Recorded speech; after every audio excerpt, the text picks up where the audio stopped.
अस्सलाम वालेकुम students, welcome to my channel the expert law academy. आज की वीडियो में हम डिस्कस करेंगे कि डेलीगेट लेजिस्लेशन क्या होती है। ठीक है, इसका इंट्रोडक्शन क्या है, मीनिंग, डेफिनेशन और ये बेसिकली कॉन्सेप्ट किस चीज़ पे बेस करता है। तो जैसे आपको बताया कि लेजिस्लेशन क्या है, कि लेजिस्लेशन एक अदारा है जो कि बेसिकली कानून साजी करता है। लेजिस्लेटर हम उसको बोलते हैं, कानून साज को, जो कि मुल्क में कानून साजी करता है। आपके मुल्क में पार्लियामेंट है जो कि कानून साजी करती है। ठीक है, दो हाउसेस पर मुश्तमिल है, नेशनल असम्बली और सेनेट। तमाम तर बिल जो हैं वो दोनों हाउसेस में पास हो सकते हैं, सवाए नेशनल जो मनी बिल है वो सिर्फ नेशनल असम्बली ओरिजिनेट कर सकती है। ये तमाम प्रोसीजर कहाँ पे लिखा हुआ है? आर्टिकल 70 से लेके अगर आप 75 देखें कॉन्स्टिट्यूशन ऑफ पाकिस्तान 1973, तो उसमें तमाम तर प्रोसीजर जो है वो लेजिस्लेशन का लिखा हुआ है कि कैसे बिल ड्राफ्ट होता है। फिर उसमें फर्स्ट रीडिंग, सेकंड रीडिंग होती है, कमेटी स्टेज कौन सी होती है, एंड उसके बाद जो है वो अप्रूवल के लिए प्रेसिडेंट के पास जाता है। तो वो तमाम प्रोसीजर उसमें डिटेल में बयान किए गए हैं। तो आज हमारा जो क्वेश्चन है ना वो है डेलीगेट लेजिस्लेशन, यानी लेजिस्लेशन के पास इतना ज़्यादा बल्क है कि उसने पूरे मुल्क के लिए जो है वो कानून बनाना है। तो क्या वो छोटे छोटे अदारों को देख सकता है? तो उसके लिए फिर वो क्या करता है कि पावर को फर्दर अलॉट कर देता है। जो पावर वो फर्दर अलॉट करता है उसको हम डेलीगेट लेजिस्लेशन कहते हैं। अब मज़ीद डिटेल में हम इसको पढ़ेंगे तो हमारा ये कॉन्सेप्ट क्लियर हो जाएगा। In modern welfare state the function of government have increased enormously, यानी दूरे जदीद में जो रियासत है ना उसका जो काम है, फंक्शन है, फ़राइज़ है, वो बढ़ते जा रहे हैं। Legislation are no longer able to deal with every technical and detail matter through primary legislation, मतलब लेजिस्लेशन के लिए ये बहुत मुश्किल हो गया है कि वो तनहा ही एक टेक्निकल मामले को जो है वो डील कर सके। As a result the legislation delegates certain law making power to executive और एडमिनिस्ट्रेटिव अथॉरिटीज़। तो फिर लेजिस्लेशन क्या करती है कि वो कुछ पावर जो है वो एग्जेक्टिव को दे देती है, और या फिर जो एडमिनिस्ट्रेटिव अथॉरिटीज़ है उनको पावर दे देती है कि भाई आप भी अपने तौर पर कानून साजी कर सकें। This delegated power enables quick, flexible and efficient law. ये जो पावर डेलीगेट की जाती है ना, इसका मकसद है ताकि क्विकर डिसीजन लिया जा सके और उसमें फ्लेक्सिबिलिटी ली जाए ताकि वो उसके मुताबिक उसमें चेंजेस कर सके और लॉ को बेहतर तरीके से नाफिज किया जा सके। Such law made under delegate authority are known as delegate legislation. इस प्रोसेस के तहत जो पावर डेलीगेट की जाती है, कानून साजी की जाती है, उस प्रोसेस का नाम हम क्या कहते हैं? Delegate legislation. अब हम इसके मीनिंग देखते हैं।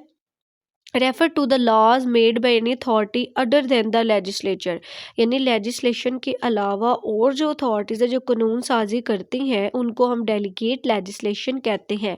But under the powers granted by an act और ऑफ पार्लियामेंट, यानी उनको ये पावर जो है पार्लियामेंट एक्ट के तहत ग्रांट की गई हैं।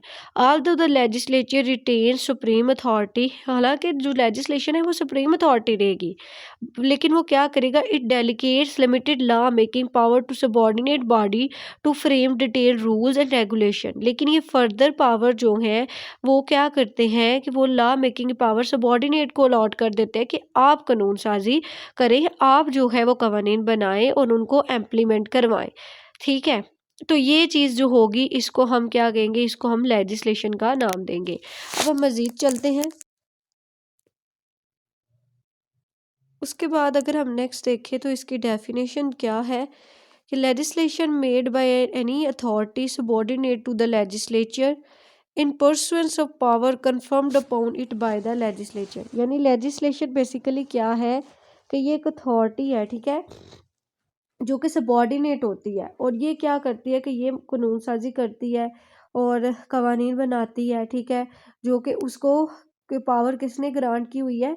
लेजिस्लेशन ने ग्रांट की हुई है कि आप क्या कर सकते हैं? कानून साजी कर सकते हैं। तो ये चंद एक जो है वो मीनिंग और डेफिनेशन हमने देख ली लेजिस्लेशन की। अब हम चलते हैं इसके नेचर की तरफ कि इसकी नौइयत कैसी है, क्या होता है delegate legislation.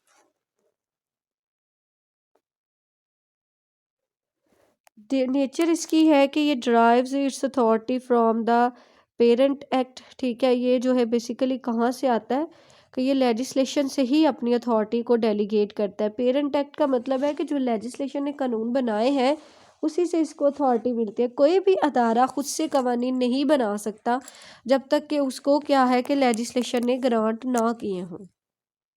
Must confirm the policies and framework of enabling statues, यानी ये बेसिकली क्या है कि उन पॉलिसीज़ के अकॉर्डिंग, उन फ्रेमवर्क के अकॉर्डिंग कानून बनाएगा जो कि इंटरप्रिटेशन ऑफ स्टैचू ने डिक्लेयर किए हुए हैं। Can be challenge in court if it exceed delegate powers, यानी इसके जो पावर्स है जो लेजिस्लेशन के लिए इसको दी गई हैं, अगर वो अदारा क्या करता है कि उनसे तजावुज़ करता है तो फिर उसको भी कोर्ट ऑफ लॉ में जाकर तो चैलेंज किया जा सकता है। ये बेसिकली नोयत है, नेचर किसकी है, डेलीगेट लेजिस्लेशन। मज़ीद हम रीज़न पढ़ते हैं जिसमें क्या रीज़न है इसकी ग्रोथ के लिए। सबसे पहले तो बहुत ज़्यादा प्रेशर है डेली जो है जी लेजिस्लेशन पे, तो उसने अपने बल को कम करने के लिए क्या किया है कि फ़र्दर पावर अलॉट कर दी है अदारों को कि आप अपने तौर पे कवानीन बनाएं।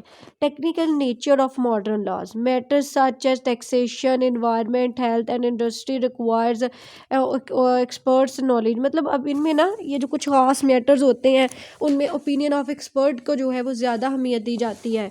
तो इस वजह से ये इन अदारों को ही पावर ग्रांट कर दी जाती है कि अब टैक्सेशन के रिलेटेड मामला आता है आप ही देखें और आप ही ला बनाएं, क्योंकि दौर जदीद में वक्त के साथ साथ हालात वाक़यात चेंज हो रहे हैं, तो दैट्स वाई पावर इनको ग्रांट कर दी जाती है। Need for flexibility, social and economic condition जो है वो चेंज होती जा रही है जल्दी rapidly. Delegate legislation provide flexibility to amend rules quickly without passing a new act, यानी डेलीगेट लेजिस्लेशन जो है वो ये फ्लेक्सिबिलिटी देती है कि वक्त के साथ जो अमेंडमेंट हुई है, नए कवानीन बदले, उसके मुताबिक जो है कवानीन को बनाया जा सके। एमरजेंसी सिचुएशन, अब मुल्क में एमरजेंसी नाफज हो गई है, ठीक है।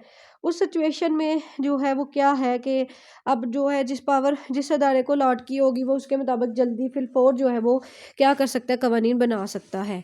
Need for experimentation, delegation allows laws to be tested on a fair trial basis, यानी उसको फेयरली ऑफिस किया जा सके। इफ़ सक्सेसफुल सच रूल में later be incorporated into permanent legislation, यानी पहले तो वो उसको इम्प्लीमेंट करके देखते हैं कि क्या इसको कोई फ़ायदा है, और अगर वो वाकई फ़ायदेमंद इफेक्टिव साबित होते हैं तो फिर उसको परमानेंटली उस लॉ को वो नाफज कर देते हैं।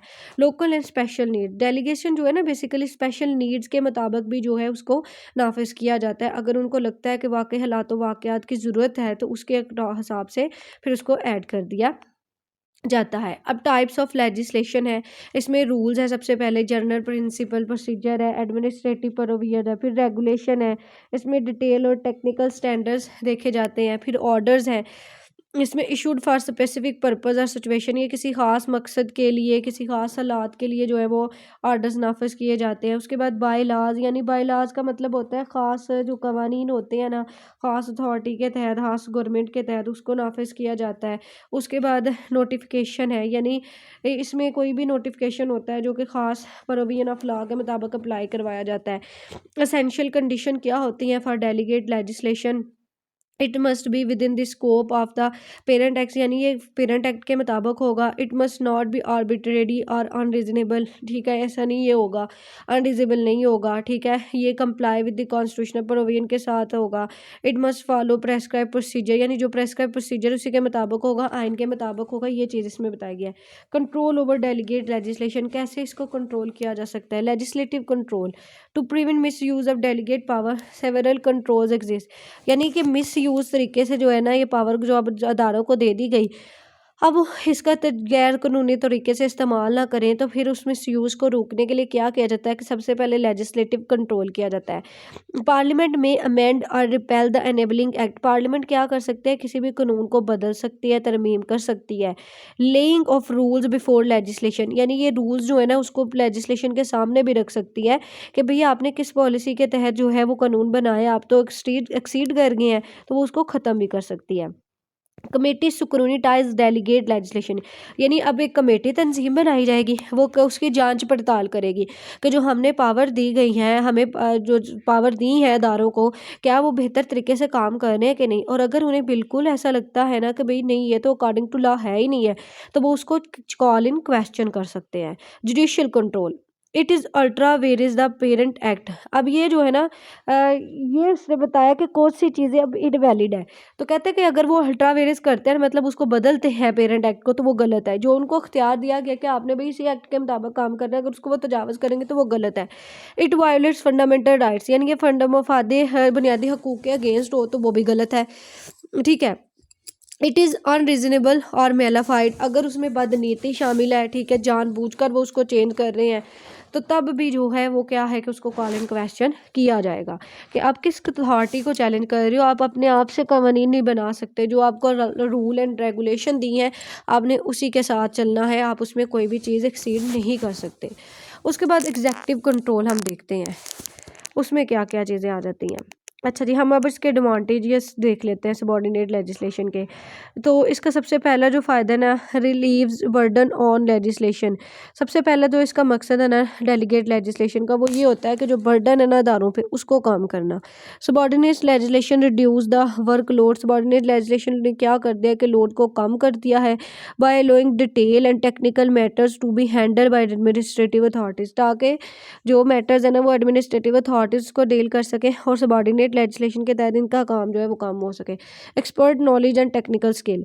Rules and regulation are framed by experts who possess specialized knowledge in the technical field such as taxation, health, industry and environment, ensuring better and practical law making। तो इनके ना रूल्स एंड रेगुलेशन इनकी वजह से लिए जा रहे हैं ताकि ये अपनी अपनी फील्ड में एक्सपर्ट होते हैं, ताकि इनकी राय को इस्तेमाल किया जा सके। Flexibility and quick action. Subordinate legislation can be amended और modified easily according to the changing circumstance. Subordinate legislation कहता है कि हम इजीली उसको बदल सकते हैं, तरमीम कर सकते हैं, क्योंकि ये फ्लेक्सिबिलिटी है ना एक अदारे के पास है, तो वह इमरजेंसी सिचुएशन में क्या कर सकता है, उसको ठीक करके तो लिख सकता है। यही आप इसके फैक्टर्स में भी इसके एडवांटेज लिख सकते हैं।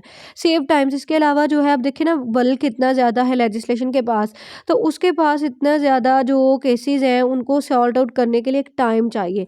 तो ये एक अदारे के पास अगर ये इख्तियार होता है, ठीक है, मतलब हेल्थ सेक्टर के पास उसके हेल्थ के रिलेटेड मामला आता है, तो उसके रिलेटेड लेजिस्लेशन करता है, तो वो ईजिली उस मामले को डील कर सकता है। उसके बाद डिटेल्ड एंड प्रैक्टिकल लॉज। अब जो लेजिस्लेशन है उसके पास तो एक कन्वीनियंटली आसान तरीका आ गया कि वो इफेक्टिवली जो है वो उसके लॉज को एक्सप्लेन कर सकता है। Experimentation and adaptability. इसके अलावा जो मतलब नए कवानीन है उनको वो एक्सपेरिमेंट भी कर सकता है, और अगर उसको लगता है कि ये कवानीन ठीक चल रहे हैं तो वो उसको क्या करेगा कि नाफज भी कर सकता है। ये इसका फ़ायदा होता है। उसके बाद हम इसके जो एडवांटेज हो गए, ठीक है, मज़ीद अगर आप लिखना चाहो तो आप यही इसका मज़ीद बयान कर सकते हैं।